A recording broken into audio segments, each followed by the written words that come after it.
নিজস্ব উচ্চারণ দিয়ে নির্মিত। আপনারা যারা ঘরে বসে মোবাইল ফোনের সাহায্যে প্রতি মাসে 20 থেকে 25,000 টাকা ইনকাম করতে চান, তারা আমাদের টেলিগ্রাম চ্যানেলে জয়েন করতে পারেন। টেলিগ্রাম চ্যানেলের লিঙ্ক আমাদের ডেসক্রিপশন বক্সে দেওয়া আছে। তাহলে চলে যাচ্ছি মূল ঘটনাতে। হৈহুল্লোড় আর আতশবাজির ঠুসঠাস শব্দে ধ্যান ভাঙে পূর্ণতার। এতক্ষণ কল্পনায় এক অন্য জগতে ছিল সে। চারিদিকে চোখ বুলিয়ে দেখল কালো গাড়িটা বাসার গেট পেরিয়ে ভেতরে প্রবেশ করছে। ঝলমলে লাইটিং আর ফুলে ফুলের সাজানো বাসার বাইরের অংশ। কতগুলো মেয়ে ছেলে ফুলের ডালা হাতে দাঁড়িয়ে রয়েছে। পূর্ণতা ঘুমটা নামিয়ে দিয়েছে। দূরে দূরে বুকে একবার আর চোখে তাকালো পাশে বসে থাকা লোকটার দিকে। গম্ভীর মুখশ্রীতে রাগের আভাস ফুটে উঠেছে। ঘন কালো ভ্রুযুগল খানিক আঁকাবাঁকা ঠেকছে। বাদামি চোখের মণি তীক্ষ্ণ দৃষ্টি নিক্ষেপ করছে হৈহুল্লোড়ে মতে থাকা ছেলে মেয়েগুলোর দিকে। কঠিন মুখে একটা কথাই বেরুল, এত হট্টগোল কিসের? পরক্ষণই নিস্তব্ধতায় ছেয়ে গেল চারপাশ। পূর্ণতার বুক ছ্যাদ করে উঠেছে। আখি পল্লব কয়েকবার ঝাপটিয়ে সে মাথা নোয়ালো। পাশে বসে থাকা লোকটা এবার গলা হাঁকারি দিয়ে বললেন, এভাবে বসে থাকবো নাকি আমরা? মা কোথায়? মাকে বলুন আর বৌমাকে যেন দ্রুত বরণ করে নেয়। এই গরমে শেরওয়ানি পরে এভাবে বসে থাকতে আর ভাল লাগছে না। ভিড় ঠেলে এগিয়ে এলেন মাঝবয়সী এক মহিলা, নাম তার পরমা সুন্দরী। মুখে তাহার মিষ্টি হাসি, কিন্তু বয়সের ছাপে স্পষ্ট চোখে মুখে। দেখে বোঝা যাচ্ছে সংসারের ঘানি টানতে টানতে উনিও হাঁপিয়ে উঠেছেন। তিনি এগিয়ে এসে বললেন, কি রে খোকন, কি হয়েছে? আজকের দিনেও তুই এভাবেই করবি নাকি? লোকটার মুখে গম্ভীর্যের ভাব স্থির রেখে বললেন, আহ মা, তুমি কি চাও আমি ছোট বাচ্চাদের মতো দেহি দেহি করে নিচে বাড়াই? মহিলাটি আড়ষ্ট হয়ে যান। খানিকটা সময় নিশ্চুপ কেটে যায়। তিনি জড়তা কাটিয়ে হেসে বলেন, ঠিক আছে, বুঝতে পারছি তোর গরমে অস্বস্তি হচ্ছে, তুই না হয় ভেতরে চলে যা, বৌমাকে আমি নিয়ে আসছি। লোকটার কিছু না বলেই ঘটঘট পায়ে গাড়ি থেকে বেরিয়ে সোজা বাসার ভেতরে প্রবেশ করেন। এতক্ষণে পূর্ণতার ছটফটানি ভাবটা কেটেছে। এই গম্ভীর লোকটার পাশে বসে 7 ঘন্টার জার্নি করে সিলেট থেকে ঢাকা এসেছে সে। কিভাবে যে এতক্ষণ সে নিজেকে স্থির রেখেছে সেই জানে। মৌলভীবাজারের ছোট্ট একটা গ্রামে জন্ম পূর্ণতার। ছোট্টবেলায় মা মরে গেছে, বাবা দ্বিতীয় বিয়ে করেছেন। সেই সংসারে ঠাঁই হয়নি পূর্ণতার। সৎমা বছর ফুরাতে না ফুরাতেই পাঠিয়ে দিয়েছে নানা বাড়ি। পাশের গ্রামে নানা বাড়ি হওয়ায় খুব একটা দূরত্ব ছিল না নিজ নিজ বাড়ি থেকে। তবে বাবা মেয়ের মনের দূরত্ব ছিল আকাশচুম্বী। প্রথম প্রথম বাবা অল্প আড্ডু খরচটা দিলেও বাবার দ্বিতীয় বউয়ের ঘরে পুত্র সন্তান হওয়ার পর থেকে সেই খরচটাটুকুও পূর্ণতার নসিব থেকে বাদ পড়ে যায়।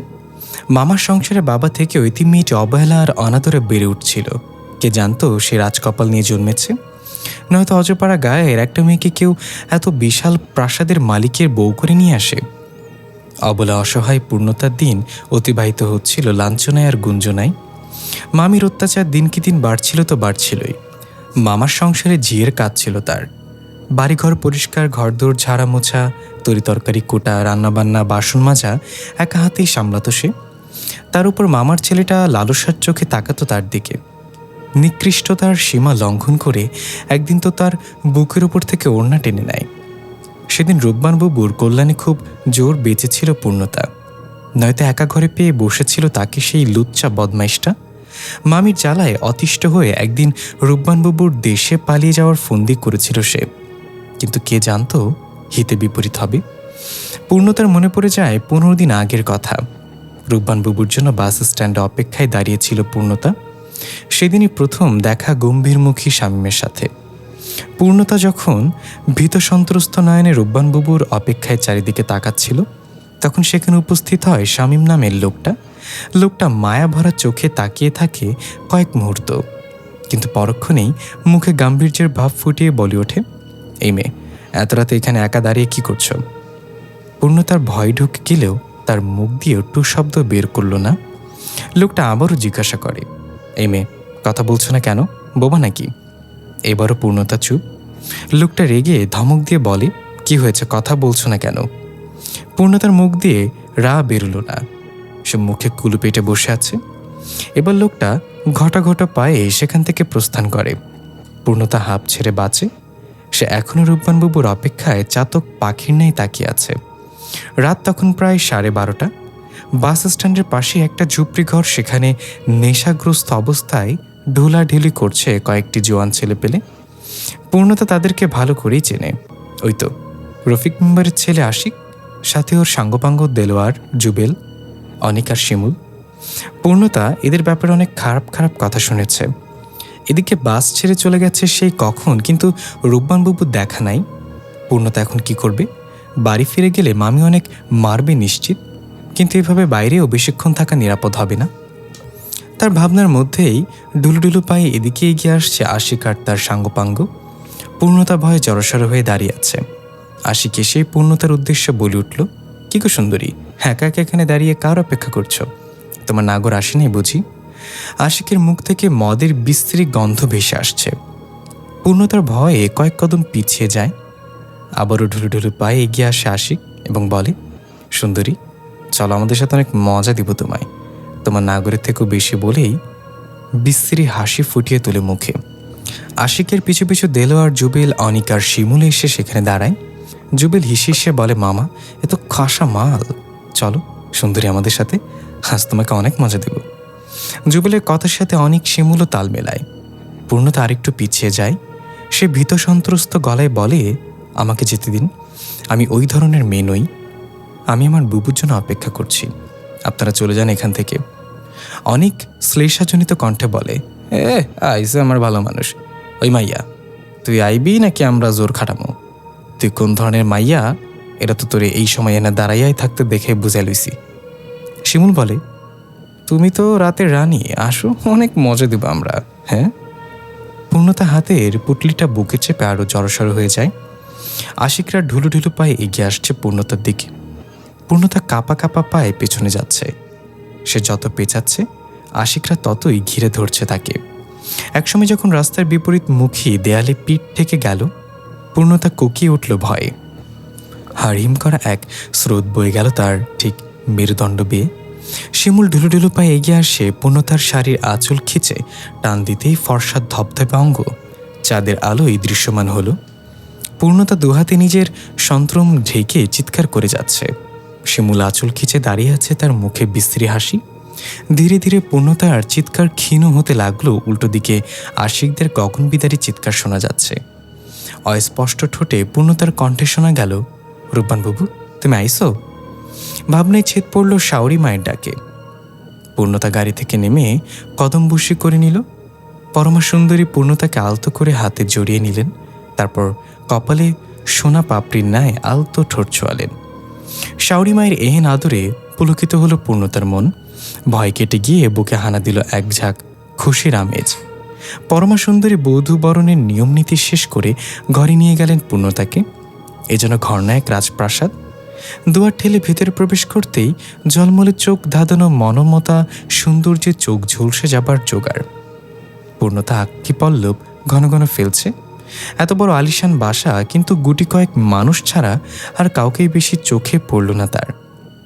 পেছন ফিরে একবার দেখে নিল দুয়ারের বাইরে দাঁড়িয়ে আছে সেই ছেলে মেয়েগুলো, কিন্তু ভুলেও বাড়ির চৌকাঠ মারাচ্ছে না। কি আশ্চর্যের বিষয়, কিন্তু পূর্ণতা অতটা পাত্তা দেওয়ার সময় পেল না।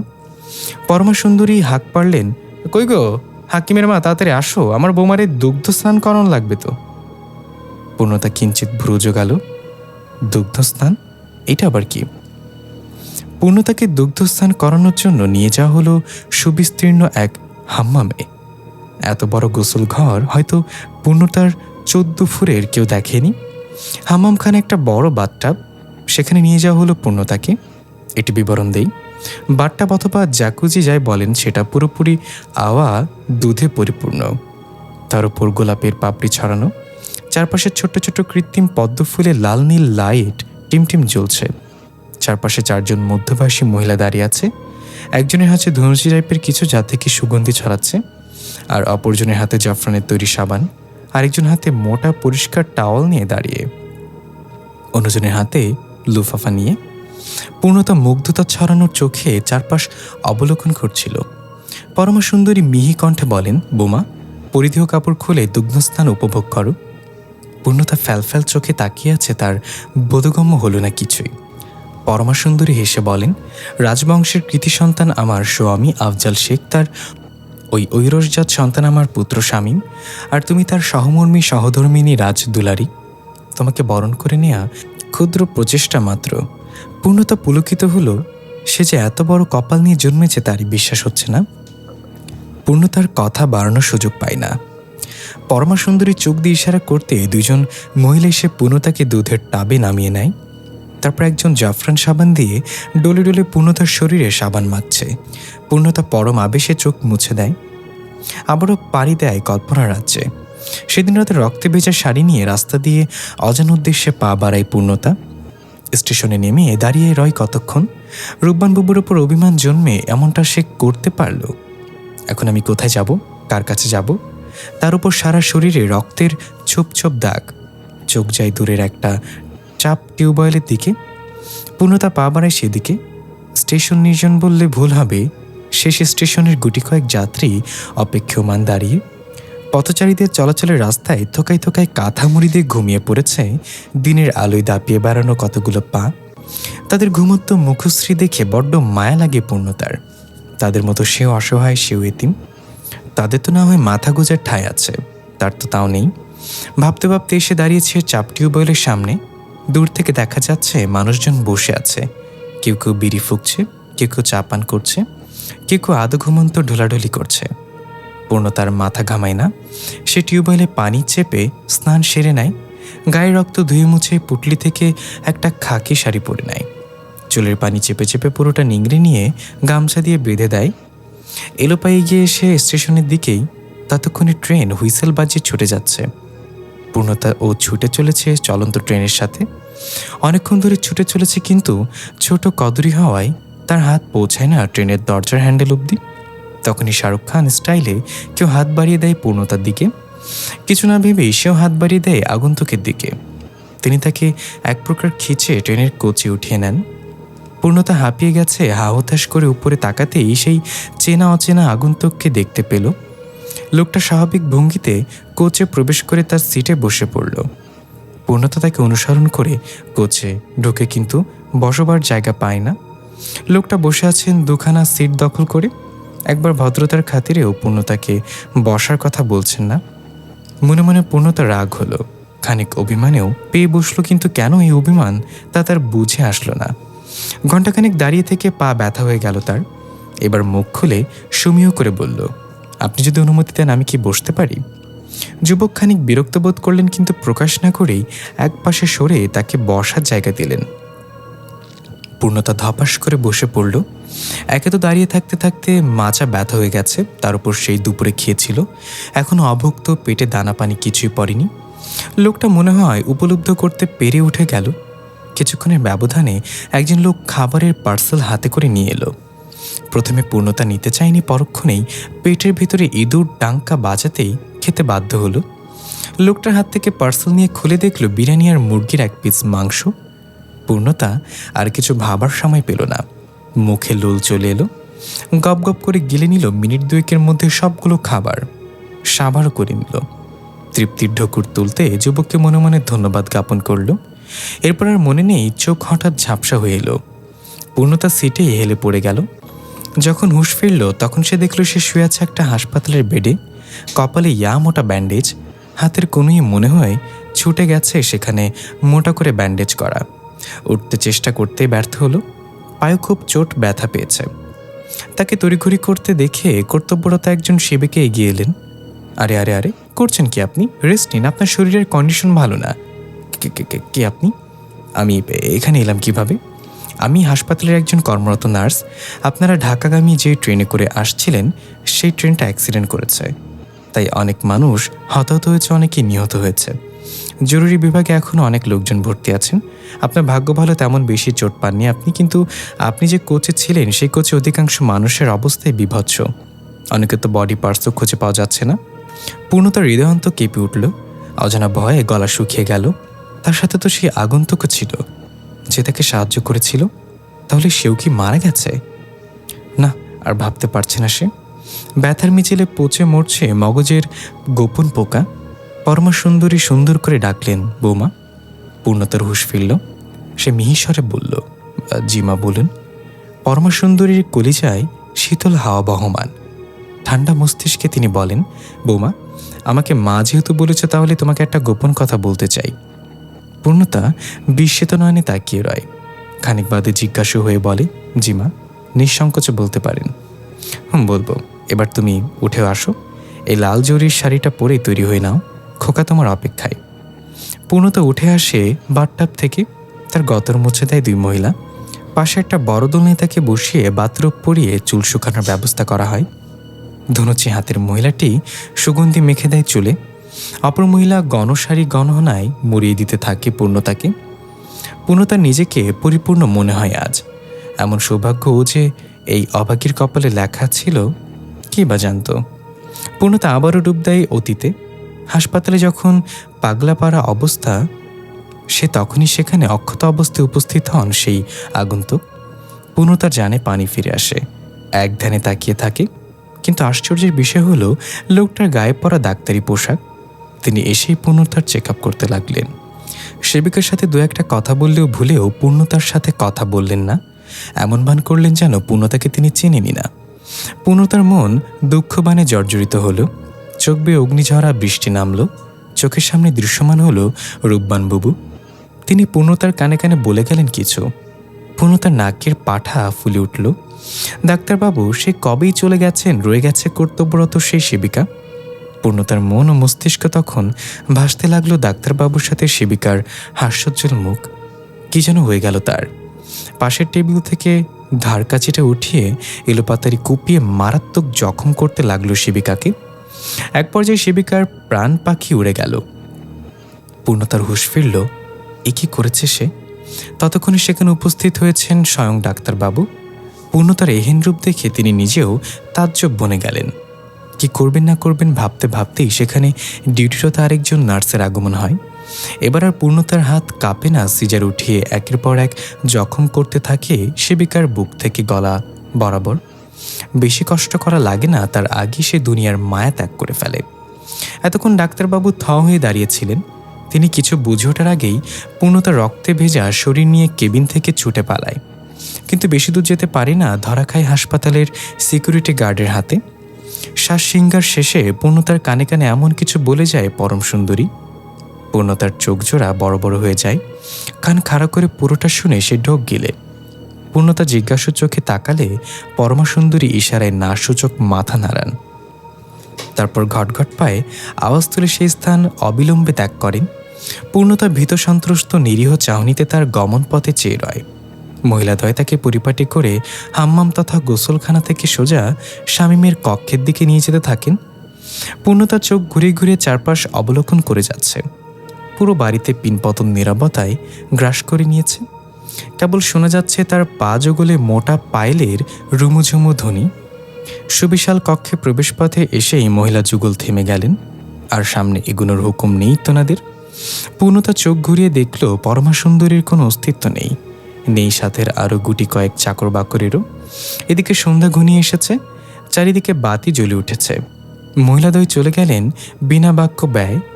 পূর্ণতার সংকুচিত মনে ভেতরে ধীর পায়ে প্রবেশ করল। কি ভয়ঙ্কর সৌন্দর্য নিয়ে তৈরি এই কক্ষ। চোখ ঝলসে যাবার মতো সুনিপুণ বুনন কাজ করা দেয়ালে টানানো ফ্রেম। ফুলে ফুলে আজ সাজিয়ে দিয়েছে কুঞ্জ হয়তো ভ্রমণ আসিবার তরে। পূর্ণতার মুগ্ধতা ছাড়ানোর চোখে আনন্দের ঝিলিক উপচে পড়ছে। সে তার ঘাগরা উঁচিয়ে পায়েলে রুমুঝুমু সুর তুলে কয়েকবার ঘূর্ণিপাক খায়। খুশি তার চোখে মুখে ঠিকরে বেরুচ্ছে। পুরো কক্ষের আনাচে কানাচে বিচরণ করতে শুরু করেছে। সন্ধ্যা ঘনিয়ে আধার নেমেছে। পূর্ণতা পুরো কক্ষ দাপিয়ে বেড়ানোর শেষে শটাং হয়ে বিছানায় হাত পা ছড়িয়ে দেয়। উপরে তাকাতে আরও আশ্চর্য হয়। কি সুন্দর কারুকার্য বিশিষ্ট ঝালর আর লাইটিং করা। পূর্ণতা মুচকি মুচকি হাসে হঠাৎ কক্ষে কারোর উপস্থিত অনুভব করে। উঠে বসে কান খাড়া করে উপস্থিত অনুভব করে। নাক দিয়ে গন্ধ শুখে নাই। অনুমানে স্পষ্ট হতেই মুখে ফুটিয়ে তুলে রহস্যময় হাসি। ফিসফিস করে বলে, রূপবানবাবু তুমি আইসো? বেলকুনিতে আবছাভাবে দাঁড়িয়ে আছে। সেদিকে পা বাড়ায় পূর্ণতা। খুব কাছাকাছি চলে গিয়ে গল্প জুড়ে দেয়। এই প্রাসাদ সমান বাড়িতে তার আগমনের গল্প। আমরা চলে যাব অতীতে। হাসপাতাল কর্তৃপক্ষ পূর্ণতাকে পাকড়াও করতেই হুঁশ ফিরে শামীমের। যখন পুলিশে খবর দেওয়ার কথা ওঠে তখন পুরো ঘটনাকে ধামাচাপা দেওয়ার জন্য শামীম নিজে স্বীকার করে সেই খুন করেছে। পূর্ণতা কেন খুন করেনি সে ভয় পেয়ে পালাচ্ছিল। হাসপাতাল কর্তৃপক্ষ স্তম্ভিত হয়ে রয়। অপর কোনো সাক্ষী না থাকায় পূর্ণতা ছাড়া পায়। শামীমকে আইনি হেফাজতে নিয়ে নেওয়া হয়, কিন্তু তার হাত অনেক উপরে পৌঁছানো থাকায় জেলের চৌকাঠ মারাতে হয় না তার আগেই সসম্মানে বের হয়ে আসে। নিরীহ সেবিকাগণের পরে কী ব্যবস্থা হয় তা কেবল হাসপাতাল কর্তৃপক্ষই জানে। সামান্য 2 সেবিকার জন্য তার আর এত বড় মাপের সার্জন এবং বিশেষজ্ঞ ডাক্তারকে হারানো যাবে না। শামীম হাসপাতালে ফিরে এসে পূর্ণতার কোনো অস্তিত্ব পেল না। মনের ভেতরে যেন কেউ বিষ ঢেলে দিয়েছে। তার বুকে অসহনীয় ব্যথা অনুভব করল। মুহূর্ত ব্যয় না করে ছুটে বেরিয়ে গেল তাকে খুঁজতে শহরের অলিতে গলিতে, আনাচে কানাচে, কলোনি ছেড়ে মহল্লায়, পাড়ায় পাড়ায় কোথাও নেই। গেল কোথায়? তাকে কি মাটি গিলে খেয়ে নিল নাকি বাতাস শুষে নিল? শামীমের বুক খালি খালি লাগলো, মস্তিষ্ক শূন্য হয়ে দিক বেদিক ছুটে চলেছে সে। দেখা নেই সেই রহস্যময়ীর, নেই কোনো খোঁজ পাত্তা। এদিকে পূর্ণতা ছুটে চলেছে তার গন্তব্যহীন পথে। সে ছুটতে ছুটতে এসে পড়েছে শহরের শেষ মাথায়। এই জায়গাটা ঘুটঘুট অন্ধকারে ছেয়ে আছে। দূরে একটা মিটিমিটি আলো জ্বলছে। পূর্ণতা পা বাড়ায় আলোর পথে। ধীরে ধীরে অন্ধকার হয়ে আসে। আলোর যত নিকটবর্তী হচ্ছে পূর্ণতার কাছে পরিবেশ পরিষ্কার হচ্ছে। ওই তো সামনে দাঁড়িয়ে আছে রূপবান বুবু। বুবা 8 মাসে পোয়াতি, পেট যেন ফুঁড়ে বের হয়ে আসতে চাইছে। পূর্ণতার মুখে খিলখিল হাসির শব্দ শুনে সে তার দিকে দৃষ্টিপাত করে। বুবুর মুখেও রহস্যময় হাসি। হাত বাড়িয়ে তাকে কাছে ডাকে। পূর্ণতা মন্ত্রমুগ্ধের মতো হেঁটে চলেছে সেই পথে। রূপবান বাবুর থেকে কয়েক হাত দূরে পূর্ণতা। তার চোখ দুটি ছলছল করছে। আর কয়েক কদম এগোলেই বুবুকে ছুঁতে পারবে। যখনই পূর্ণতা বুবুর দিকে হাত বাড়াবে তখন কোথা থেকে যেন ছুটে আসে একটা কালো গাড়ি, উড়িয়ে নিয়ে যায় বুবুকে। গাড়ি থামে না। বুবুর শরীর গাড়ির তলাতে পিষে যেতে থাকে। গাড়ি ছুটে চলেছে তার পেছনে। পূর্ণতা ছুটছে গাড়ি থামাতে বলছে, কিন্তু গাড়ি থামে না। পুরো রাস্তা লাল রক্তে রক্তাক্ত হয়ে ওঠে। পূর্ণতা হাউমাউ করে কাঁদছে। এই নির্জন রাস্তায় তাকে সাহায্য করবে এমন কেউ নেই। দেখতে দেখতে কালো গাড়ি দৃষ্টিগোচরের বাইরে চলে যায়। পূর্ণতা গুঙ্গিয়ে কাঁদছে। এই পৃথিবীতে তার আপন বলতে রূপবান বুবুই ছিল, সেও মরে গেল। পূর্ণতার মাথার উপর কয়েকটি কালো কাক কা কা করে উঠল। পূর্ণতা কান্না থামিয়ে উপরে তাকায়। তারপর চোখ মুখ কাটকাট করে দুহাতে ভর করে উবু হয়ে বসে। ততক্ষণে আকাশে দৃশ্যমান হয়েছে পূর্ণচাঁদ। পূর্ণতা বিড়বিড় করে কিছু বলতে থাকে যেন সে নিজেই নিজের সাথে কথা বলছে। দৃশ্য চলে যায় শামীমের প্রাসাদে। পরমা সুন্দরী দুয়ার খুলে দিতেই হন্তদন্ত হয়ে ঘরে প্রবেশ করে শামীম। তার মন অস্থির, কোথাও খুঁজে পায়নি পূর্ণতাকে। কিন্তু তার তো এই মেয়েকেই চাই। পরমা সুন্দরী ছেলের পিছু পিছু তার কক্ষের সামনে এসে দাঁড়িয়েছেন। এর সামনে যাওয়ার অনুমতি কারণ নেই। কেবল শামীমই তার কক্ষে কাউকে যেতে অনুমতি দিলে সে যেতে পারে। পরমা সুন্দরীকে দাঁড়িয়ে থাকতে দেখে শামীম কক্ষ থেকে বেরিয়ে এসে মায়ের মুখ বরাবর দাঁড়ায়। শামীমের চেহারা অস্বাভাবিক, চোখ মুখে রক্তশূন্য ঠেকছে। পরমা সুন্দরী কেমন করে যেন ছেলের মন পড়ে ফেলেন। তারপর সাহসে এসে বলেন, চিন্তা করিস না, ওই মেয়ে স্বয়ং তোর কাছে ধরা দিবে এসে। মায়ের এহেন বাক্যে কিছুটা স্বস্তি পায় শামীম। মাকে সে অনেক সমীহ করে চলে। বদমেজাজি আর একরোখা স্বভাবের জন্য তেমন কোনো বন্ধুমহলও নেই তার। যা আছে সবই মা। মাকে ঘিরেই তার পৃথিবী। কিন্তু এই পৃথিবীতে গ্রহণ লাগিয়েছিল আরেক নারী, যার ছায়াও মারায় না শামীম। কিন্তু সেই বিশ্বাসঘাতক রয়ে গেছে হৃদগ্রহের গোপন কুঠুরিতে। শামীম সেই কুঠুরির দরজায় তালা দিয়ে বহুকাল ধরে, তবুও ভেতর থেকে খটখাট শব্দ হতেই থাকে তো হতেই থাকে। পরদিন সকালে পূর্ণতার ঘুম ভাঙে ঘেউ ঘেউ শব্দে। চোখ কচলে আশেপাশে তাকায়। সে শুয়ে আছে পরিত্যক্ত একটা বাড়িতে। উঠে বেরিয়ে সব অবলোকন করে বুঝতে পারে এটা জঙ্গলাপূর্ণ একটা জায়গা। লোকজনের আনাগোনা নেই বলতেই সরে। পূর্ণতার খিদে পেয়ে যায়। খিদে পেট চুচু করছে।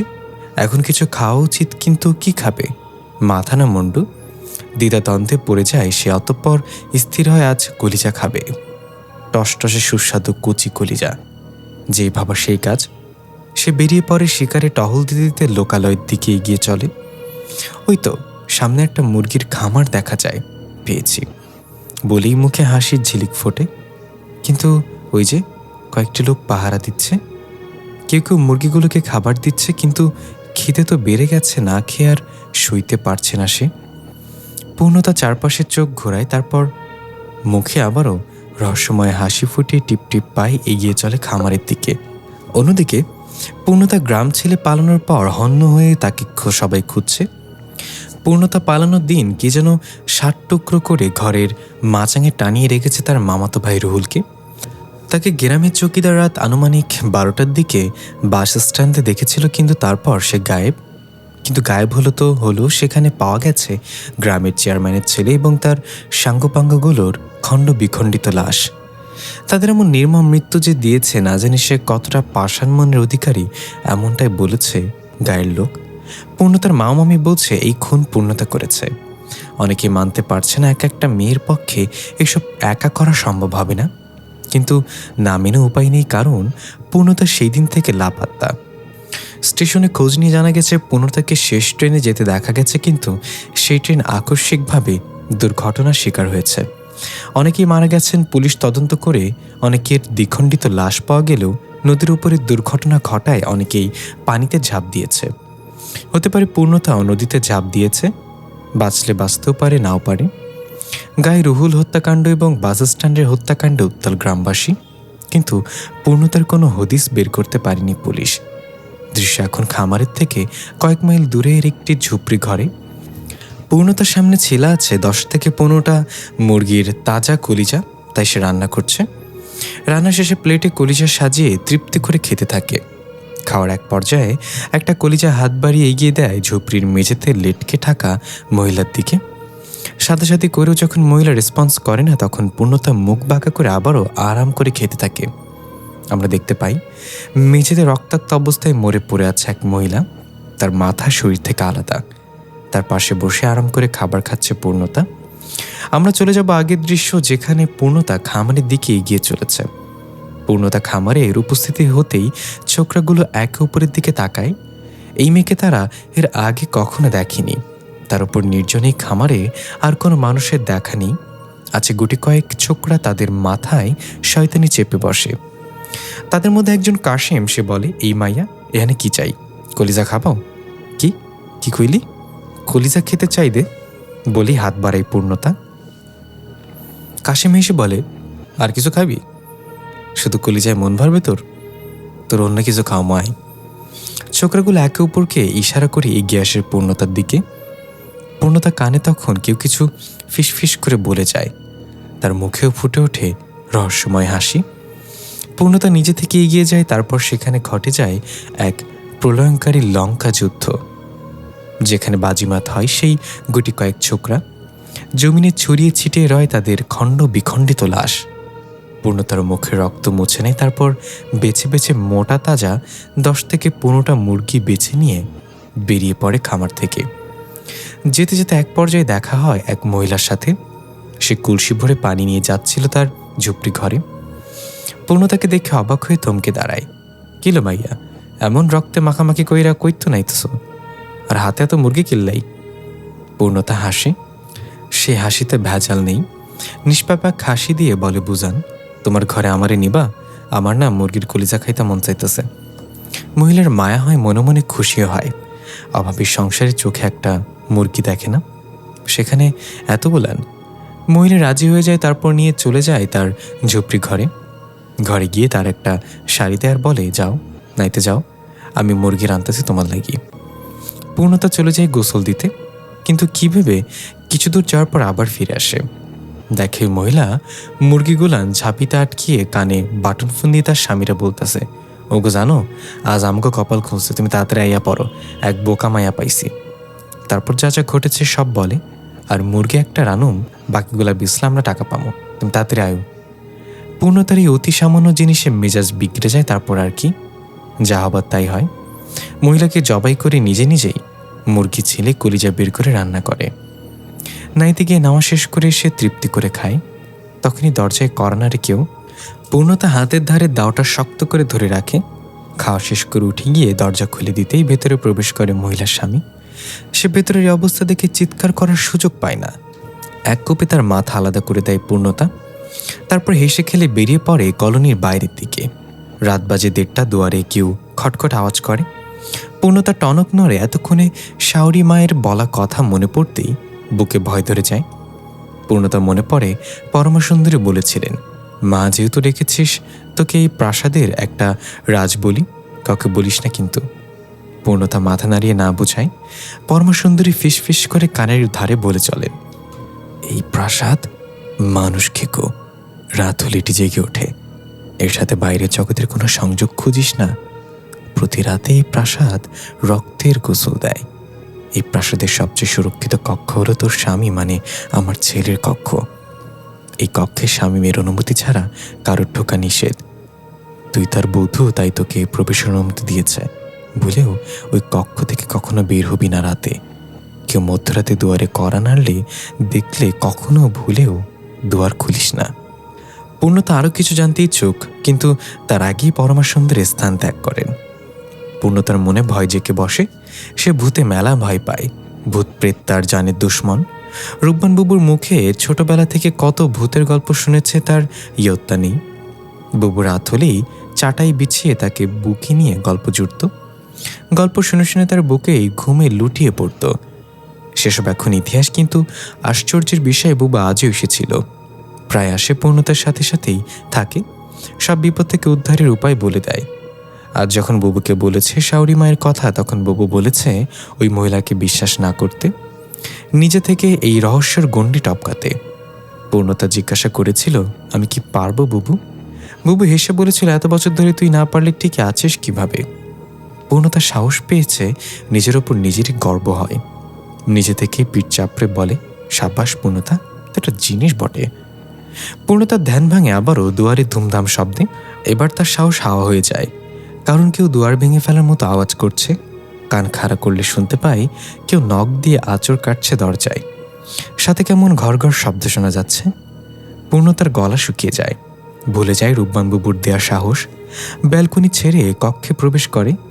এখন এই ভয়ঙ্কর সুন্দর প্রাসাদ তার কাছে মানুষ খেকো মনে হচ্ছে। কিছুক্ষণ পর আওয়াজ বন্ধ হয়ে যায়। এবার আর টু শব্দটি হচ্ছে না। আবারও নিস্তব্ধতায় গ্রাস করে নিয়েছে প্রাসাদ।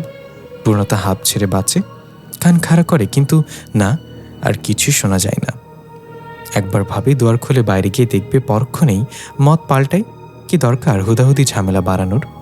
কপাল চুইয়ে ঘামের ফোঁটা চিবুকে ঠেকলে হুঁশ ফেরে তার। এখনো গায়ে সেই গহনা আর শাড়ি, এগুলো এখন খোলা প্রয়োজন। ঘামে ভিজে একেবারে চুপচাপ করছে গতর। চোখ ঘুরিয়ে পাশেই দেখতে পায় একটা দরজা। সেদিকে এগিয়ে খুলে দিতেই দেখে হাম্মামখানার মতো এখনো বিশাল এক গোসল দেওয়ার ব্যবস্থা, আর সাথে ঘরবার করবার জায়গা। পূর্ণতা কাপড় ছেড়ে গোসল দেয়। লম্বা সময় ধরে জলখেলা খেলে সে কিন্তু ক্লান্ত হয়ে বেরিয়ে আসে বাইরে।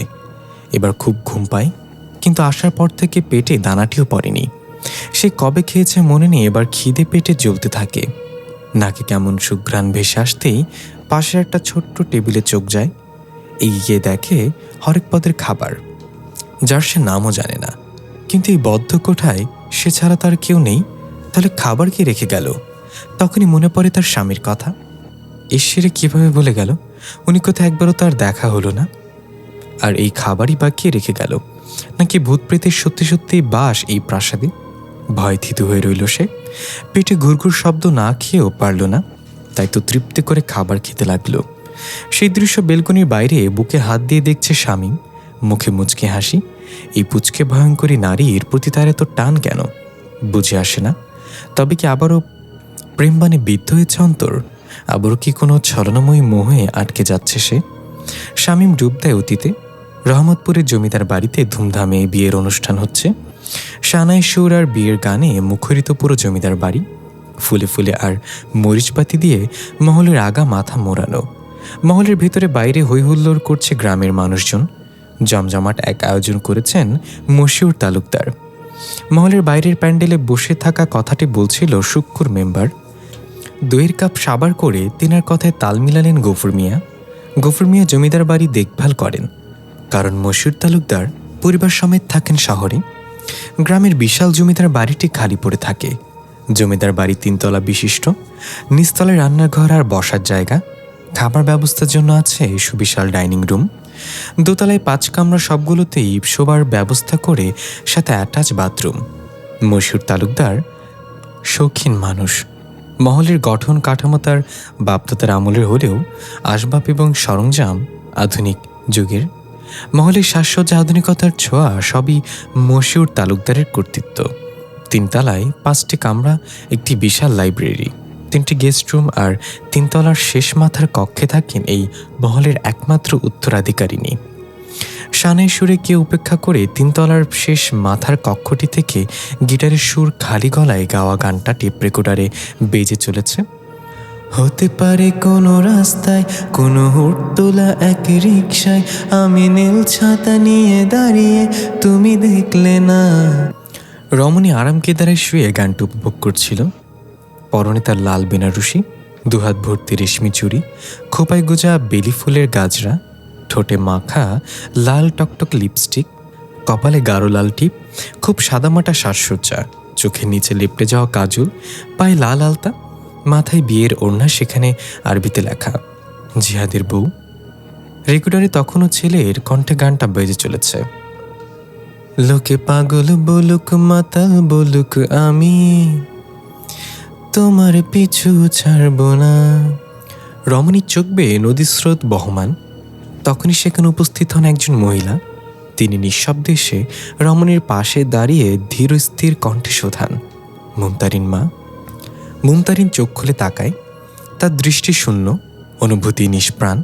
মহিলাটি ছলছল চোখে তাকিয়ে বলেন, সব ঠিক হয়ে যাবে বাচ্চা। বলেই তিনি তাকে জড়িয়ে ধরে কেঁদে ফেলেন। মুমতারিনের চোখ দিয়ে নোনা জল গড়িয়ে পড়তে থাকে।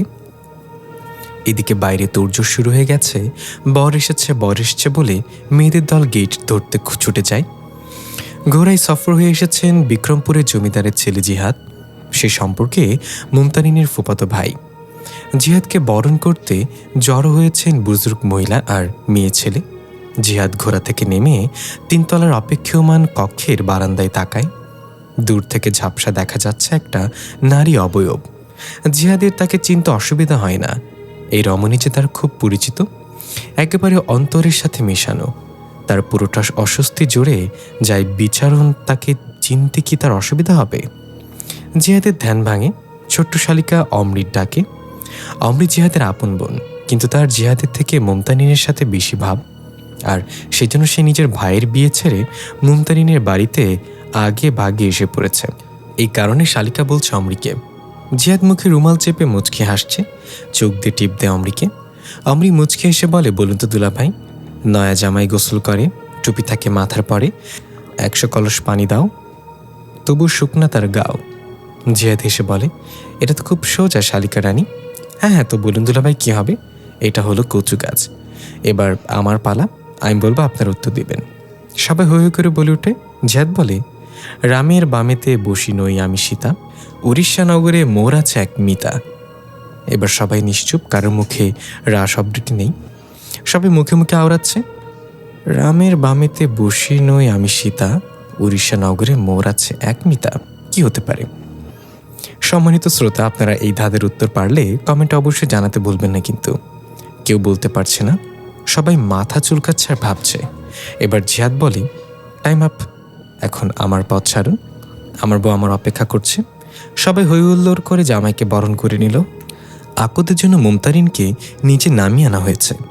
মহলের নিচতলার সোফাগুলো সাজিয়ে সেখানে জামাই বউ বসার জায়গা সাজানো হয়েছে। বরবধূ মুখোমুখি 2 সোফায় বসা, মাঝে ফুলের মালা আর পর্দা দেয়া। মুমতারিন মাথা নিচু করে বসে আছে। সে নিষ্প্রাণ, অনুভূতি শূন্য। জিহাদ ফুলের মালার ফাঁক দিয়ে তার প্রেয়সীকে দেখার ব্যর্থ চেষ্টা করছে। কাজী সাহেব যথারীতি আকদের কার্যক্রম শুরু করে দিয়েছেন। পুরো নিচতলা জুড়ে মানুষের সমাগম আর গুনগুন শব্দ করে গল্প করছে সবাই। হঠাৎ পুরো গ্রামের পাওয়ার চলে যায়। অন্ধকারে ডুবে যায় পুরো এলাকা। বিয়ে বাড়িতে রই রই পড়ে যায়। যে যার ফোনের ফ্ল্যাশলাইট জ্বালিয়ে দিয়েছে। মশিউর তালুকদার হাঁক ছাড়তেই গফুর মিয়া টর্চলাইট হাতে মহলের কারেন্টের মিটার রুমে চেক করতে চলে যায়। গফুর মিয়া হাট্টা হাট্টা লোক। গোফ রেখেছেন বাংলা সিনেমার জল্লাদদের মতো করে। গোফে নিয়মিত সর্ষের তেল মেখে গোফে তাও দেন। তিনি লাইট হাতে হেলে দুলে মিটার রুমের দিকে এগোচ্ছিলেন আর মুছে তাও দিচ্ছেন। হঠাৎ লক্ষ্য করেন মহলের এক পাশের ঝাউ গাছগুলো কেমন নড়েচড়ে উঠছে। মনে হচ্ছে ওখানে কেউ আছে। গফুর মিয়ার ভয়ডর বলতে কিছু নেই। তিনি কালক্ষেপ্য না করে সেদিকটা এগিয়ে গেলেন। লাইট মেরে মেরে দেখছেন, কিন্তু কাউকে দেখতে পান না। কিছুক্ষণ এদিক ওদিক লাইট মেরেও কিছু না দেখতে পেয়ে উল্টো ঘুরে তাকানোর সুযোগ পেলেন না, তার আগেই কেউ তার কলিজায় ছুরি ঢুকিয়ে দেয়। তিনি কেবল আর শব্দটা করলেন, খুনি মুখ চেপে ধরে তার ঘাটটাই মটকে দিলেন। তারপর পা হিচড়ে ভেতরে প্রবেশ করল। মহলের ভিতরে তখন মানুষের গিজগিজার অন্ধকারে রুদ্ধশ্বাসের পরিস্থিতি। খুনির মুখে ভয়ঙ্কর রাগ, যেন আজ সব ধ্বংস করতেই তার আগমন। তারপর শুরু হলো চিৎকার। একা এক হাতে এত মানুষকে ছিঁড়ে ছুঁড়ে দিচ্ছে সে। চারিদিকে চিৎকার আর রই রই পড়ে গেল। মশিউর তালুকদার কিছুই বুঝতে পারলেন না, শুধু মানুষের চিৎকার আর আর্তনাদ ছাড়া কিছুই শোনা যাচ্ছে না। ততক্ষণে মহলের ভিতরে আওয়াজ ক্ষীণ হয়ে এসেছে। মাটিতে ছড়িয়ে ছিটিয়ে পড়ে আছে ক্ষতবিক্ষত লাশগুলো। মশিউর তালুকদার তার স্ত্রীকে বললেন, জিহাদ আর মুমতারিনকে উপরের কক্ষে তাড়াতাড়ি নিয়ে যাও। তারপর তিনি এগিয়ে গিয়ে যা দেখলেন, আতকে উঠে কয়েক কদম পিছিয়ে গেলেন। তার সামনে দাঁড়িয়ে আছে এক ভয়ঙ্কর দেখতে মানুষ। দানবীয় শরীরে সেরা উপসেরাগুলো ফুলে উঠেছে। শরীর পুরো নীলবর্ণ ধারণ করেছে। চক্ষুযুগল লাল টকটকে। সেই রক্তঝরা চক্ষু দিয়ে ভয়ঙ্কর চাহনিতে তাকিয়ে আছে তার দিকে। রাগে তার গলা দিয়ে ঘরঘর শব্দ হচ্ছে। মশিউর তালুকদার ভয়ে ঢোক গিলে বসলেন। কে কে কে তুই? খুনি মুখে রহস্যময় হাসি হেসে কোনো জবাবই দিল না। এক থাবায় মশিউর তালুকদারকে অজ্ঞান করে দিয়ে ডিংডিঙিয়ে সিঁড়ি বেয়ে উপরতলায় উঠতে লাগলো। জিহাদ মুমতারিনকে নিয়ে আলিয়া তালুকদার 3 তলার শেষ কক্ষে চলে গেছেন। তারপর দুয়ার লক করে ভয়ে জড়সড় হয়ে দাঁড়িয়ে আছেন। জিহাদ বলল, মামিজান, আমাকে দেখতে দিন বাইরে কি হচ্ছে। এভাবে টেনে উপরে কেন নিয়ে এলেন? আর মামাজান কোথায়? মুমতারিন একই প্রশ্ন করল। আলিয়া তালুকদার কোনো উত্তর দিতে পারলেন না। তিনি কেবল বললেন, বাইরে নিশ্চয়ই খারাপ কিছু হচ্ছে মোমো। তোর আব্বা আমাকে বললেন তোদের উপর তলায় নিয়ে আসতে। আমি আর কিছু জানি না রে। আমার খুব চিন্তা হচ্ছে কি থেকে কি হয়ে গেল। জিহাদ বলল, মামি আপনি পথ ছাড়ুন, আমি গিয়ে দেখে আসি। মুমতারিন বলে, আমিও যাব মা, তুমি সরো। আলিয়া তালুকদার পথ রোধ করে দাঁড়িয়ে আছেন। তিনি এক চুল সরলেন না। ভীত গলায় বললেন, আমি তোদের যেতে দিব না, আমার ভয় করছে। তিনি আসুক, তারপর আমরা বের হব এখান থেকে। ততক্ষণে খুনি দোতলা বেয়ে 3 তলার শেষ মাথার কক্ষের সামনে দুয়ারে দাঁড়িয়ে, মুখে পৈশাচিক ক্ষুব্ধ হাসি। দরজায় টোকা দিল 1 বার 2 বার 3 বার। জিহাদ এগোতে চাইলে আলিয়া তালুকদার বাধা দিলেন। তিনি নিচে পা বাড়ালেন সেদিকে। কাপা কাপা কণ্ঠে শুধালেন, কে? অপর পাশ থেকে আওয়াজ এলো না। আবারও ধুমধাম শব্দ হলো দরজায়। দরজার আওয়াজ বাড়তে লাগলো। আলিয়া তালুকদার পিছিয়ে গিয়ে জিহাদ আর মুমতারিনকে বললেন, তোমরা লুকিয়ে পড়ো। জিহাদ এবার এগিয়ে গিয়ে বলল, আমি কাপুরুষ নই যে লুকিয়ে পড়ব। যে আসুক আমি তার সামনা করব। আপনি বরং মুমতারিনকে দেখে রাখুন, বাকিটা আমি দেখছি বলেই সে দরজার সামনে গিয়ে দরজার কপাটে হাত রাখল। এবার আওয়াজ বন্ধ। জিহাদ কপাট খুলে দিতেই একটা দমকা হাওয়া বয়ে গেল তার শরীর বেয়ে। কেউ যেন দ্রুত গতিতে 3 তলার অপর প্রান্তে অন্ধকারে মিলিয়ে গেল। জিহাদ কক্ষের ভেতর তাকিয়ে চোখ দিয়ে আলিয়া তালুকদার আর মুমতারিনকে আশ্বাস দিয়ে দরজা ভিড়িয়ে দিল। তারপর অন্ধকারে ফোনের ফ্ল্যাশ জ্বালিয়ে সেদিকটায় যেতে লাগলো, যেখান দিয়ে অদৃশ্য হাওয়া মিলিয়ে গিয়েছে। জিহাদ ধীরে ধীরে নিচে নামতে থাকে। নিচে ছুপ রক্তের দাগ আর মানুষের মরদেহ। সিঁড়ি বেয়ে নিচে নামতেই দেখতে পায় মশিউর তালুকদারের হুঁশ ফিরেছে। তিনি ধীরে ধীরে চোখ খুলছেন। জিহাদ দৌড়ে গিয়ে তাকে ধরে। তারপর জিজ্ঞাসা করে, মামাজান আপনি ঠিক আছেন তো? মশিউর তালুকদার চাপা গলায় কোনো রকমে বলেন, আমার মেয়েকে বাঁচাও। বলতে না বলতেই 3 তলা থেকে আলিয়া তালুকদারের চিৎকার শোনা যায়। জিহাদ মশিউর তালুকদারকে ফেলে দৌড়ের উপর তলায় যায়। জিহাদ দেখে আলিয়া তালুকদার অবচেতন অবস্থায় নিচে পড়ে আছেন। রুমের কোথাও মুমতারিনের অস্তিত্ব নেই। সে চারপাশে অস্থির হয়ে খুঁজতে থাকে, কিন্তু কোথাও তাকে খুঁজে পায় না। পুরো মহল জিহাদ পাগলের মতো খুঁজতে থাকে, কিন্তু কোথাও নেই। তারপর আবারও 3 তলার সেই কক্ষে ফিরে যায় আলিয়া তালুকদারের হুঁশ ফেরানো জরুরি। টেবিল থেকে অল্প পানি মুখে চেটাতে তিনি হুঁশে ফেরেন। জিহাদ জিজ্ঞাসা করে, মামিজান মুমতারিন কোথায়? কি হয়েছিল এখানে? আলিয়া তালুকদার ভীত কণ্ঠে কান্না করে দিয়ে বলেন, আমার মেয়েকে বাঁচো বাবা। দানবীয় শরীরে অদ্ভুত দেখতে সেই ঘাতক আমার মেয়েকে উঠিয়ে নিয়েছে। জিহাদ কিছু একটা ভাবে তার চোখ মুখ শক্ত হয়ে যায়। এদিকে মুমতারিনকে অবচেতন অবস্থায় কোলে করে বয়ে নিয়ে যাচ্ছে সেই ঘাতক। আকাশে পূর্ণচাঁদ হানা দিয়েছে। ধীরে ধীরে তার শরীর স্বাভাবিক হচ্ছে। দানবীয় শরীরে এবার শক্ত সামর্থ্য এক পুরুষালী শরীর দৃশ্যমান হলো। পরনে জামা কাপড় ছেঁড়া ফাটা, মুখে কাঠিন্যর ভাব থাকলেও চোখে কোমলতা। সে গভীর চোখ জোড়ানো হানা দিয়েছে কয়েক বিন্দু জল। খুব সন্তপর্ণে বাহু দিয়ে মুছছে, কঠিন মুখে মায়াভরা চোখে তাকায় ঘুমন্ত রূপসীর দিকে। কে অদ্ভুত সৌন্দর্যের অধিকারিণী রমণী, মিশে আছে তার মগজে তথা হৃদমহলে। চাঁদের আলো আধার কাটিয়ে ঠিকরে পড়েছে তার মুখে। যুবকের হৃদমহল পুলকিত হলো। রমণীর কপালে খুব করে অধর ছুঁয়ে দিতে ইচ্ছে জাগল, কিন্তু বাস্তবতার কাছে হেরে গেল যুবক। ভাঙা মনে রাগ ফুটে উঠেছে। রমণীকে নিয়ে এসেছে জঙ্গলের ভিতরের, তারপর বড়সড় একটা গাছের মোটা শিকড়ে শুইয়ে দেয়। যুবক এবার পূর্ণচাঁদের দিকে মুখ করে তাকায়। আমরা দেখতে পাই এটা শামীম নিজেই। দৃশ্য চলে যায় জিহাদের কাছে। জিহাদ মশিউর তালুকদার আর আলিয়া তালুকদারকে রেখে গায়ের বেঁচে যাওয়া কিছু জওয়ান পুরুষ নিয়ে গ্রামের আনাচে কানাচে খুঁজতে থাকে মুমতারিনকে। একসময় জঙ্গলে প্রবেশের দ্বারপ্রান্তে একজোড়া পায়েল পড়তে থাকে দেখে চাঁদের আলোয় তা ঝলমলিয়ে উঠেছে। জিহাদ হাত বাড়িয়ে উঠিয়ে নেয় পায়েল। এটা নিশ্চিত তার প্রেয়সীর। তাহলে নিশ্চয়ই জঙ্গলে নিয়ে গেছে তাকে। মশাল হাতে নিয়ে ঢুকে পড়ে জঙ্গলে তারা। অন্যদিকে হুঁশ ফিরেছে মুমতারিনের। চোখ খুলে নিজেকে জঙ্গলে দেখে ভয়ে মিইয়ে গেছে সে। সামনে চোখ পড়তেই উল্টো ঘুরে চাঁদের দিকে মুখ করে তাকিয়ে থাকা এক যুবককে দেখতে পায়। মুমতারিনের হুঁশ ফিরেছে বুঝতে পেরে মুখ ঘুরিয়ে তাকায় শামীম। চাঁদের আলোয় তার মুখশ্রী স্পষ্ট দেখতে পায় মুমু।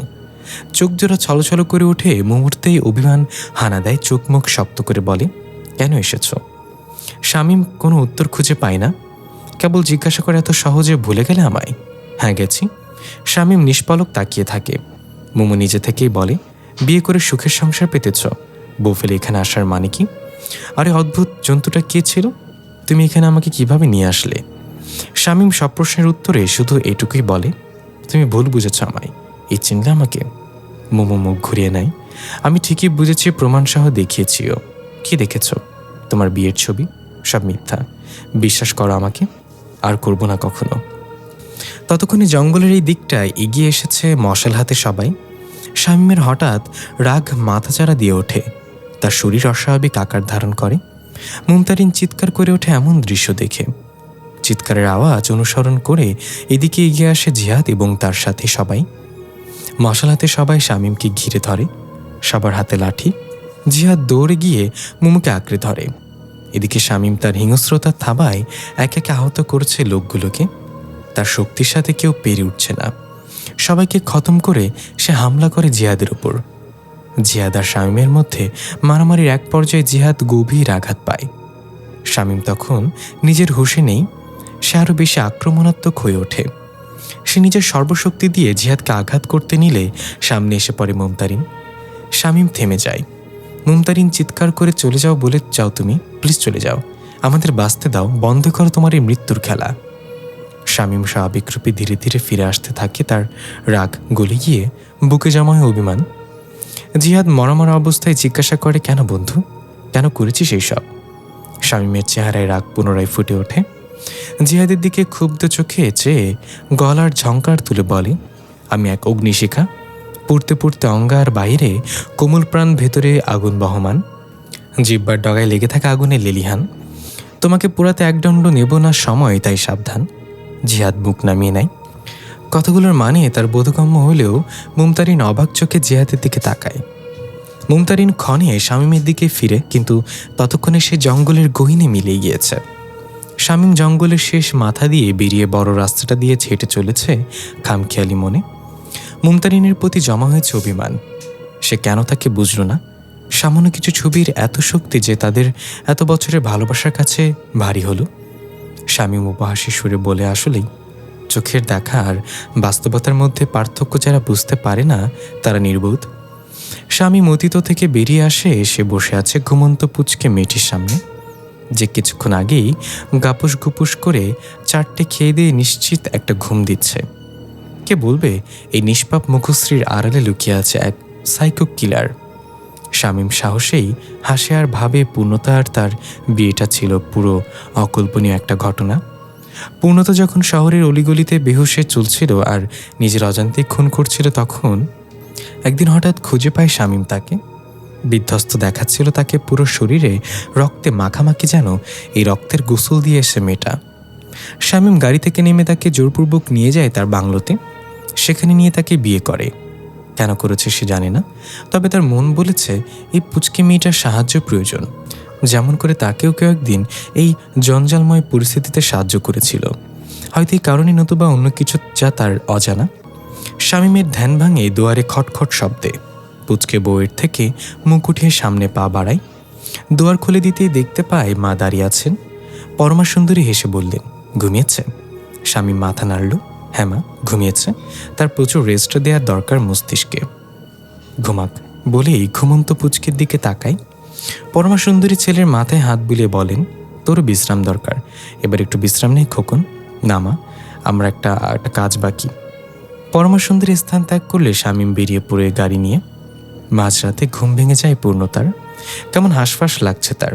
উঠে চোখ কচলে চারিদিকে তাকিয়ে অবলোকন করে। এসব সৌন্দর্য যেন তার বৃতৃষ্ণা জাগাচ্ছে মনে। হাত নিষ্পিস করছে, মগজে কেউ জেকে বসেছে যেন। পূর্ণতা উঠে দাঁড়িয়েছে রুমে খানিক পায়চারি করে। তারপর হেলাফেলা পায়ে এগিয়ে চলে বেলকনির দিকে। বেলকনিতে আসতেই ফুরফুরে বাতাসে মন শান্ত হয়ে যায়। কিন্তু মস্তিষ্ক সজাগ। এখন তাকে মস্তিষ্কের খোরাক জোগাতে হবে, কিন্তু কিভাবে? তখনই রূপবান বাবুর দেখা। পূর্ণতা পাশ ফিরে হেসে বলে, এসেছ? তোমার অপেক্ষায় ছিলাম। এদিকে শামীম পৌঁছে গেছে তার গন্তব্যে। সে বসে আছে সোফায়, সামনে মাথা নিচু করে বসে আছে জিহাদ। তার পাশে মুমতারিন, তার চোখে বিস্ময়। ওই দিনের পর শামীম আর পিছু ফিরে তাকায়নি। বিয়ের পর মুমতারিন সব জেনেছিল জিহাদের থেকে। জিহাদ অকপটে স্বীকার করেছিল তার কৃতকর্ম। কিভাবে সে শামীমের বানানো ভাইরাস শামীমের শরীরে পুশ করেছে, তাকে বানিয়েছে এমন। এই ভাইরাসের ফলে শামীমের রাগের সময় মস্তিষ্ক সজাগ হয়ে রয়, অনুভূতি মরে যায়। তখন সামনে যাকেই পাই মেরে ফেলতে ইচ্ছা হয়। সে পুরোপুরি নিয়ন্ত্রণহীন হয়ে পড়ে। তারপর শামীমের বানানো অ্যান্টিকোড কিভাবে গায়েব করে তাকে আমেরিকা ফেলেই চলে এসেছিল দেশে। মুমতারিনকে বিয়ে করতে তাকে বুঝিয়েছিল ভুল। বলেছিল শামীম বিয়ে করে নিয়েছে। দেখিয়েছিল এআই দিয়ে বানানো শামীম আর এক অচেনা বিদেশিনী বিবির পিক, যা দেখে মুমতারিন বিশ্বাস করে নিয়েছিল। সব শুনে মুমতারিন ভেঙে পড়ে, অনেকটা চেষ্টা করেছে যোগাযোগের, কিন্তু শামীম ফিরেও তাকায়নি। মুম যে রাস্তায় চলতো সে রাস্তায় মারত না শামীম। আজ এতগুলো বছর পর শামীমকে চোখের সামনে দেখে মোমোর চোখ ছলছল করছে। নিজের অজান্তেই দুগাল বেয়ে চলেছে এক স্রোতস্বতী। শামীমই নিজ থেকে কথাগুলো শুরু করলো, কেমন আছো তোমরা? জিহাদ ক্ষীণস্বরে বলল, ভালো, তুই? মুমতারিন নীরবতা বেছে নিল। শামীম সহসা হেসে বলল, অনেক ভালো। মুমতারিন ফ্যালফ্যাল চোখে তাকালো, যেন সে বিশ্বাস করতে পারছে না শামীম তাকে ছাড়াই অনেক ভালো আছে। শামীম জিহাদের দিকে তাকিয়ে বলল, ধন্যবাদ। জিহাদ জিজ্ঞাসা হয়ে তাকালো কেবল। শামীম কণ্ঠে প্রাণোজ্জ্বলতা এনে বলে, সেদিন অ্যাক্সিডেন্টটা ফেরত পাঠিয়ে আমার উপকার করার জন্য ধন্যবাদ। জিহাদ মুখ নিচু করে নেয়, তারপর আলতো করে বলে, বন্ধু, ভালোবাসা অন্ধ হয়ে যে ভুল করেছি তা শোধবার আবার সময় নয়, তবুও পারলে আমাকে ক্ষমা করে দিস। আমি তোর মনে গভীর আঘাত করেছি, জানি তা ক্ষমার অযোগ্য, তবুও। শামীম শব্দ করে হাসে আর বলে, আমার মন নেই মন খারাপিও, আছে মস্তিষ্ক যা থাকে সর্বদা সজাগ উত্তপ্ত। মুমতারিন আর চোখে চেয়ে বলে, আমাকেও ক্ষমা করে দেয়া যায় না? শামীম হেসে বলে, তুমি কোনো ভুল করনি, এই ছিল আমাদের নিয়তি।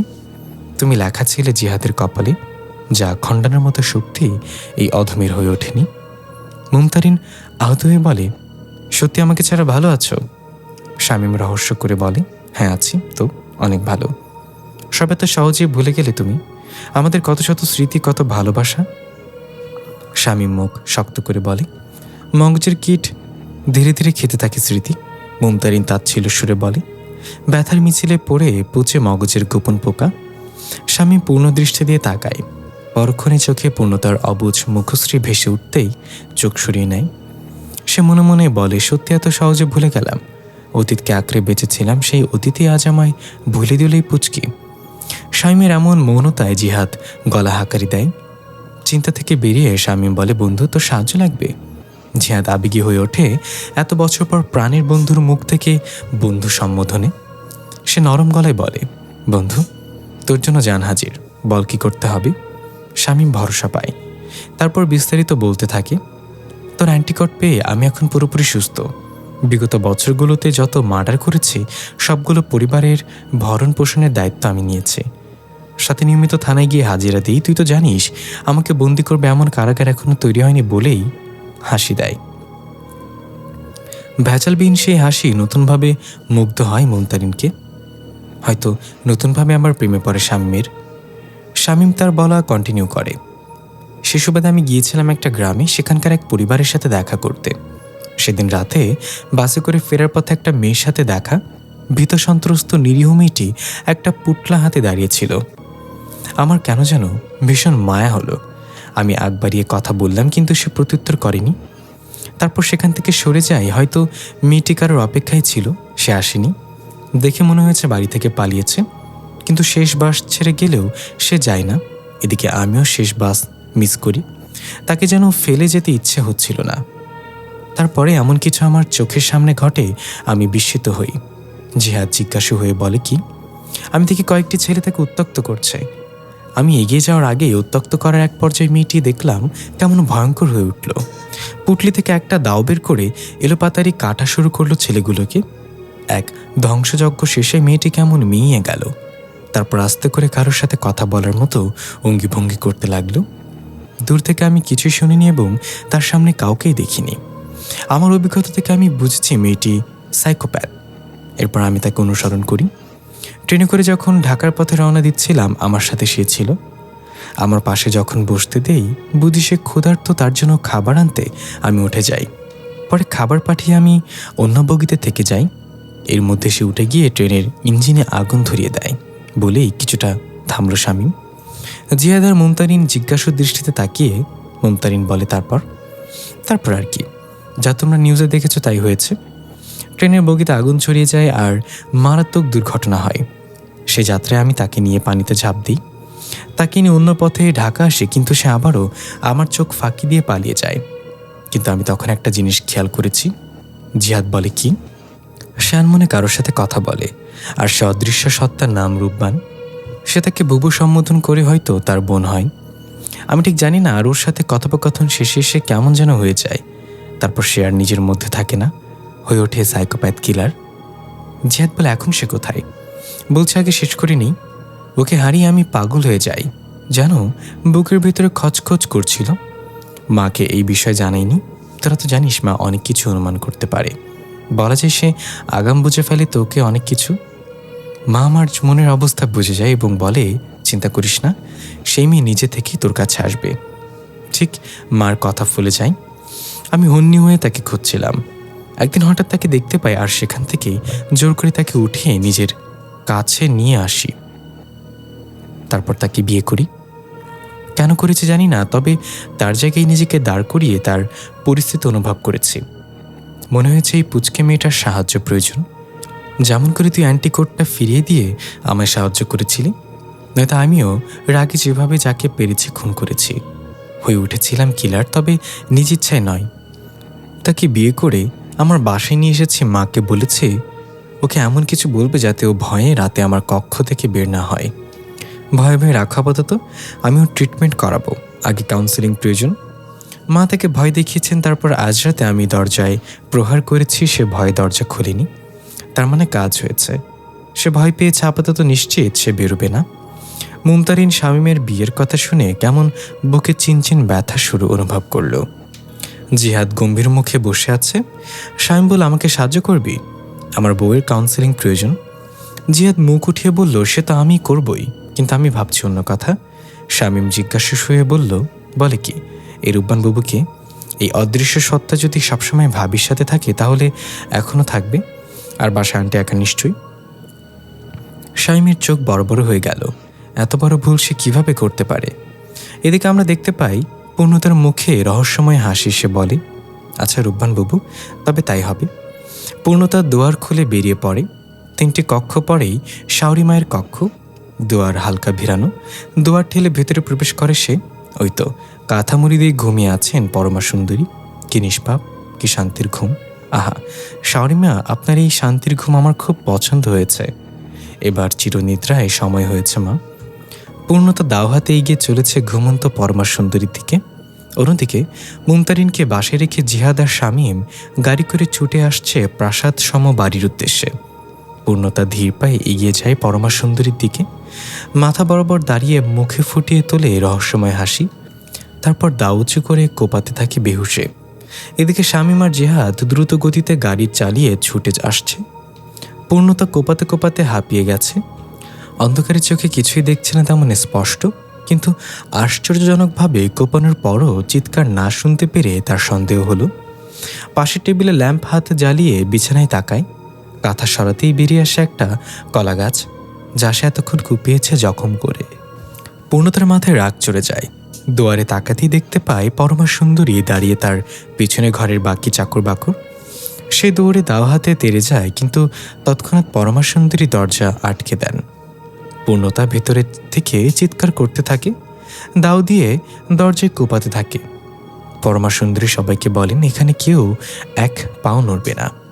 আমার বৌমা ভেতরে একা ভয় পাবে, এখানেই থাকা সেই দরজা ভাঙতে পারবে না, তাই কেউ ভয় পেও না। আমি আসছি বলে তিনি সিঁড়ি বেয়ে নিচে নেমে যান। পরমা সুন্দরী যেহেতু একজন অ্যাস্ট্রোলজার, সাথে তার অনুমান শক্তিও প্রখর, তিনি আগেই টের পেয়ে গিয়েছিলেন পূর্ণতা দম্বার মেয়ে নয়। ভূতে ভয় দেখিয়ে তাকে দমিয়ে রাখা যাবে না, তাই তিনি ব্যবস্থা করে রেখেছিলেন। এদিকে শামীম পাগলের মতো মাকে ফোন দিচ্ছে, রিসিভ করছে না দেখে তার মাথা ফেটে যাচ্ছে চিন্তায়। আমরা দেখতে পাই ফোন পরমা সুন্দরীর কক্ষের টেবিল ল্যাম্পের পাশে রিং হচ্ছে। কেটে গেছে অনেকক্ষণ, ততক্ষণে ভোরের আলো ফুটে উঠেছে। পরমা সুন্দরী নিচে নামতেই মনে পড়ে ফোন রেখে এসেছেন উপরে। এখন তিনি কিভাবে শামীমের সাথে যোগাযোগ করবে? চিন্তায় চিন্তায় কেটে যায় প্রহর। উপরে চেঁচামেচি বাড়ছে, পূর্ণতা চিৎকার করে যাচ্ছে। পরমা সুন্দরী মায়া হয় অনেক, তিনি পা বাড়ান আবারও সিঁড়িতে। সিঁড়ি বেয়ে উপরে উঠে সবাইকে সরিয়ে দিয়ে ডাকেন, পূর্ণতা। অপর পাশ থেকে আওয়াজ বন্ধ। তিনি আবারও ডাকেন, পূর্ণতা মা। এবার অপর পাশ থেকে ফুপিয়ে কান্নার স্বরে পূর্ণতা বলে, মা দরজা খুলুন না, আমার ভীষণ ভয় করছে এখানে। পরমা সুন্দরীর মায়া হয়, কিন্তু তিনি অ্যাস্ট্রোলজার, তার মস্তিষ্ক বলছে এটা পূর্ণতার ছল, কিন্তু মন সাই দিচ্ছে না, বলছে খুলে দিতে। তিনি পড়ে যান দ্বিধাদ্বন্দ্বে। পূর্ণতা ঠান্ডা গলায় বলে, মা দয়া করে খুলে দিন, আমার ভয় লাগছে সত্যি। এবার পরমা সুন্দরী আর উপেক্ষা করতে পারলেন না, তিনি দরজায় হাত বাড়ালেন। দরজা খুলে দিতেই তার সামনে দৃশ্যমান হলো পূর্ণতা, চোখে তাহার অগ্নিঝরা দৃষ্টি, মুখে রহস্যময় হাসি। পরমা সুন্দরী দাঁড়িয়ে আছেন। পূর্ণতা খুব সন্তপর্ণে দাওটা হাতে চেপে ধরেছে, এবার খুদ শুধু কোপ বসানোর পালা। পরমা সুন্দরী কিছু বুঝে ওঠার আগেই পূর্ণতা দাও উঠিয়ে তার মাথা বরাবর কোপ বসাতে নেয়। তখন দৌড়ে সেখানে উপস্থিত হয় শামীম, মাকে জোরে সরিয়ে নেয় দূরে। দাও সহ হুড়মুড়িয়ে নিচে পড়ে যায় পূর্ণতা। ব্যথা পায়ে হাতে কেটে যায় অনেকখানি। পূর্ণতা মাটিতে হেলে পড়ে। শামীম দ্রুত তাকে ধরে কক্ষে নিয়ে যায়, তারপর বিছানায় শুইয়ে দিয়ে জিহাদকে বলে, দেখলি তো? জিহাদ বলে, দেখলাম। এবার তার কাউন্সেলিং করতে হবে, তবে তার আগে তাকে হিপনোটাইজ করতে জানতে হবে কি সেই অদৃশ্য সত্তা, কি পরিচয়, কেনই বা পূর্ণতার এই পরিণতি। অস্থিরতা কেটে যায় ঘণ্টাখানেক। পূর্ণতার হুঁশ ফেরে। জ্ঞান হবার পর মুখের সামনে প্রথম হেলে পড়া যে মুখ দেখে তা তার স্বামীর গম্ভীর মুখী শামীম। কিন্তু পূর্ণতা লক্ষ্য করে আজ গাম্ভীর্য ভাবটা নেই, সেখানে আছে অস্থিরতা। সে বুঝে না কি জন্যই অস্থিরতা। ফ্যালফ্যাল চোখে তাকিয়ে আছে কেবল। শামীম শান্ত কণ্ঠে মিষ্টতা রেখে বলে, পূর্ণতা তোমার সাথে কেউ দেখা করতে আসছে। পূর্ণতা কপাল কুঁচকে বলে, কে? শামীম ঠান্ডা কণ্ঠে বলে, রূপবান বাবু। পূর্ণতার চোখ কচকচ করে ওঠে আর সে অস্থির হয়ে বলে, সে আইছে? শামীম বলে, এসেছে। কই, আমরা নিয়ে চলেন। নিব, তবে তার আগে আমার কথা তোমাকে শুনতে হবে। কি কথা? আসো বলছি। বলে হাত বাড়িয়ে পূর্ণতাকে উঠিয়ে দাঁড় করায়, তারপর হাত ধরে নিয়ে যেতে থাকে অন্য একটা কক্ষে। সেখানে প্রথম থেকে জিহাদ উপস্থিত ছিল। শামীমার কক্ষে প্রবেশ করতেই জিহাদ বসা থেকে উঠে দাঁড়ায়। পূর্ণতা অবাক হয়ে চায়, তারপর শামীমের দিকে জিজ্ঞাসু দৃষ্টি নিক্ষেপ করে। শামীম মুচকি এসে বলে, এই হচ্ছে আমার বন্ধু জিহাদ, আর জিহাদ এই হলো তোর ভাবি। জিহাদ আগ বাড়িয়ে বলল, ভাবি কেমন আছেন? পূর্ণতা স্বাভাবিকভাবে বলল, ভালো আছে, আপনি? আমি আলহামদুলিল্লাহ ভালো আছি ভাবি। শামীম বলল, পূর্ণতা আসো, বেলকনিতে রকিং চেয়ারে বসো, আমরা গল্প করি বসে। জিহাদ তোমার সাথে আলাপ করতে চাই। কিন্তু কেন? সন্দেহপূর্ণ দৃষ্টিতে তাকায় পূর্ণতা। জিহাদ এসে বলে, আরে ভাবি, এই প্রথম দেখলাম আপনাকে, তাই একটু আলাপ করতে চাই। পূর্ণ স্বাভাবিক হেসে বলে, ও আচ্ছা, ঠিক আছে তাহলে। পূর্ণতাকে আরাম কেদারায় বসে ব্যালকনিতে মুখোমুখি 2 চেয়ারে বসে শামীম আর জিহাদ। শামীম জিহাদের দিকে তাকিয়ে আছে। জিহাদ চোখ দিয়ে আশ্বস্ত করে তাকে। তারপর তারা গল্প জুড়ে দেয়, নানান গল্প, সাথে পূর্ণতাকেও টেনে আনে। এভাবে কেটে যায় মিনিট 20। এবার পূর্ণতা কিছুটা স্বাভাবিক ও সহজ হয়েছে জিহাদের সাথে। জিহাদ বলে, ভাবি আপনার মস্তিষ্ক আমি পড়ে ফেলতে পারি, এটা আমার একটা ক্ষমতা। পূর্ণতা অবাক হয়ে বলে, কিন্তু কিভাবে, দেখতে চান? অবশ্যই। জিহাদ শামীমের দিকে তাকিয়ে তার উপর উঠে পূর্ণতার পাশে দাঁড়িয়েছে। তারপর বলে, ভাবি আপনি আমার হাতে থাকা এই বস্তুটির দিকে এক ধ্যানে তাকিয়ে থাকবেন। আমি যেমন বলবো তেমনই আপনি করবেন, ঠিক আছে? পূর্ণতা মাথা নাড়ায়। জিহাদ এবার পূর্ণতাকে হিপনোটাইজ করার প্রক্রিয়া শুরু করে। ভাবি আপনি ধীরে ধীরে চোখ বন্ধ করে ফেলুন। পূর্ণতা চোখ মুদে নেয়। এবার আপনি অতীতে চলে যাচ্ছেন। আমরা দেখতে পাই পূর্ণতার মস্তিষ্ক ধীরে ধীরে অতীত অবলোকন করতে শুরু করেছে। পূর্ণতার বয়স 4। সে ছুটে চলেছে পুরো উঠান জুড়ে। তার পেছনে দৌড়াচ্ছে এক যুবতী মেয়ে। দেখে মনে হচ্ছে সে 8 মাসের গর্ভবতী। পূর্ণতার পিছু পিছু ভাতের থালা হাতে দৌড়াচ্ছে, কিন্তু দুরন্ত মনা পূর্ণ কিছুতেই থামছে না। সে দৌড়ে চলে এসেছে ঘাটে। সামনে পুকুর, বাঁশের তৈরি ঘাট। পূর্ণ ঘাটে দাঁড়িয়ে খিলখিল করে হাসে। পেছনে থালা হাতের রমণী হাঁপিয়ে উঠেছেন। তিনি এগিয়ে আসছেন এইদিকেই। জিহাদ বলে, ভাবি আপনি কি দেখছেন? পূর্ণতা চোখ বন্ধ অবস্থায় বলতে থাকে, আমি ঘাটে দাঁড়িয়ে খিলখিল করে হাসছি, ওই তো রূপবানবাবু এদিকে আসছে, আমাকে ধরতে পারবেন না। জিহাদ বলে, এবার কি হচ্ছে বলতে থাকুন। পূর্ণতা বলতে থাকে তার মতো করে। আর আমরা দৃশ্যতা দেখতে পাই। পূর্ণতা বাঁশের ঘাটের কিনারায় দাঁড়িয়ে। রূপবানবাবু চিল্লাতে চিল্লাতে এদিকে আসছেন। হঠাৎ ঝুপ করে শব্দ হয়। পূর্ণতা পানিতে পড়ে গেছে। রূপবানবাবু ভাতের থালা ফেলে দৌড়ে আসেন। পূর্ণ রে বলে। পূর্ণতা পানিতে দাপাতে থাকে, হাত পা ছুটতে থাকে। মুহূর্তেই পুকুরের মাছ বরাবর চলে গিয়েছে সে। রূপবানবাবু ঝুপ করে শব্দ তুলে পুকুরে ঝাঁপ দেন। কোনো রকমে সাঁতরে পূর্ণতার পাশে যান। তাকে কোনোভাবে ধরে ফেলেন। যখন তাকে নিয়ে সাঁতরে ঘাটে ফিরবেন তখন কিসে বুবুর শাড়ি আটকে যায়। কোনোভাবেই তিনি এগোতে পারছেন না। ঘাট আরও হাত পা চেক দূরত্বে। তিনি উপায় না পেয়ে পূর্ণকে ঠেলে দেন ঘাটের দিকে। ততক্ষণে পূর্ণর বাবা চলে এসেছেন। তিনি পূর্ণতাকে টেনে উপরে তুলে নেন। পূর্ণতা পানি খেয়ে আধমরা হয়ে গেছে। তিনি দৌড়ে তাকে উঠানোর দিকে নিয়ে যেতে থাকেন। এদিকে রূপবানবাবু যে আটকা পড়েছেন তা তিনি বুঝতে পারেননি। রূপবানবাবু হাত পা ছুটতে ছুটতে হাঁপিয়ে গেছে। একসময় সেও পানিতে তলিয়ে যায়। পরদিন সারা বাড়িতে কান্নার রোল পড়ে যায়। পূর্ণতার ফুপু নিজের মেয়ের মৃত্যুতে আহাজারি করছেন। চাটাইয়ে শুয়ে দেওয়া হয়েছে রূপবানবাবুর ফুলে ফেঁপে ওঠা লাশ, যা সকালেই পুকুরে ভেসে উঠেছিল। পূর্ণতা জড়সড় হয়ে দাঁড়িয়ে আছে এক কোণে। তার ফুপা আহাজারি করছেন আর বলছেন, অপয়া মুখপুরি জন্মের সময় মাকে খেয়েছে, এখন আমার মেয়েটাকেও খেয়ে ফেলল গো। সবাই দোষ দিচ্ছে ছোট্ট পূর্ণতাকে, কিন্তু সে এসবের কিছুই বুঝতে পারছে না। হঠাৎ পূর্ণতা অস্থিরতা করতে করতে হুঁশে ফিরে চোখ খুলে তাকালো। তারপর কান্না করতে করতে বলল, বুবুকে আমি মেরেছি, আমার জন্য বুবু মরে গেছে, তাই তো বুবু যা বলে আমি তাই করি। জিহাদ বলল, শান্ত হন ভাবি। স্বামী পূর্ণতাকে আগলে নেয়। সে আহাজারি করছে আর বলছে, রূপবানবাবু গো, আমি মেরেছি তোমারে। জিহাদ বাইরের ঘরে চলে যায়। শামীম পূর্ণতাকে সামলাচ্ছে। এখন দুপুর 1টা। পূর্ণতা বেঘরে ঘুমাচ্ছে। শামীম আর জিহাদ মুখোমুখি নিচতলা সোফায় বসে আছে। শামীম বলল, কি বুঝলি? জিহাদ বলে, ভাবির মস্তিষ্কে সেই 4 বছর বয়স থেকেই চাপ পড়ে আছে, যা তাকে হ্যালুসিনেশন করার। আর তিনি দেখতে পায় রূপবানবাবুকে। এই রূপবানবাবু যাই বলে সে তাই করে। রূপবানবাবুর কথা শুনে সে চালিয়ে যায় হত্যাকাণ্ড। আর এভাবেই হয়ে উঠেছে সাইকোপ্যাথ কিলার। ভাবির কাউন্সেলিং প্রয়োজন, যা আমি করব। সাথে কিছু মেডিসিন প্রয়োজন, যা তার ব্রেইনকে রিলিফ দেবে। তার ব্রেইনের রেস্ট প্রয়োজন। শামীম বলে, দোস্ত তাহলে তুই কর, শুরু কর, যেভাবে পারিস আমার পূর্ণতাকে ঠিক করে দে। চিন্তা করিস না, ভাবি ঠিক হয়ে যাবে। প্রপার রেস্ট আর মেডিসিন পড়লে ঠিক হবে ইনশাল্লাহ। এরপর জিহাদ নিয়মিত ট্রিটমেন্ট দিতে থাকে পূর্ণতাকে। মুমতারিন শামীমের এমন পরিবর্তন দেখে অবাক। এত সহজে একটা মেয়ে কীভাবে পারল শামীমের মন থেকে তাকে মুছে দিতে। কেটে গেছে 3 বছর। শামীমের ঘুম ভাঙে মুখের পানি ছিটা পড়তে। ঘুমো ঘুমো চোখ খুলে তাকাতেই দেখতে পায় সামনে তার অর্ধাঙ্গিনী প্রিয়তমার স্ত্রী পূর্ণতা সকাল সকাল গোসল সেরে চুল ছাড়ছে। আর সেই ফোঁটা কয়েক জল ছিটকে পড়ছে শামীমের চোখে মুখে। পূর্ণতার ট্রিটমেন্ট শেষ, এখন সে পুরোপুরি সুস্থ। শামীম উঠে দাঁড়ায়, টিপ টিপ পায়ে এগিয়ে গিয়ে পেছন থেকে পূর্ণতাকে আঁকড়ে ধরে। পূর্ণ কেঁপে ওঠে খানিক। স্বামীর অস্তিত্ব অনুভব করতেই লজ্জায় মিয়ে যায়। আমরা দেখতে পাই পরমা সুন্দরী তার কক্ষের বারান্দায় বসে ছোট ছোট কাঁথা সেলাই করছেন। মনে হচ্ছে ঘরে নতুন অতিথির আগমনী বার্তা এই ছোট্ট কাঁথা। এদিকে মুমতারিন দাঁড়িয়ে আছে বেলকনিতে, তার দৃষ্টি শূন্য, নিষ্প্রাণ লাগছে। বেলকনি দিয়ে বাইরে তাকালে যতদূর দেখা যায় শুধু সবুজের সমারোহ। জিহাদ বাসা বদলিয়েছে, সে এসেছে শহরের বাইরের দিকের লোকারণ্য এলাকায়। চারিদিকে গাছগাছালি আর প্রাকৃতিক সৌন্দর্যে ভরপুর এই স্থান। হাতে 2 কাপ কফি হাতে এগিয়ে আসছে জিহাদ। মুমতারিন এর দিকে কাপ বাড়িয়ে দেয়।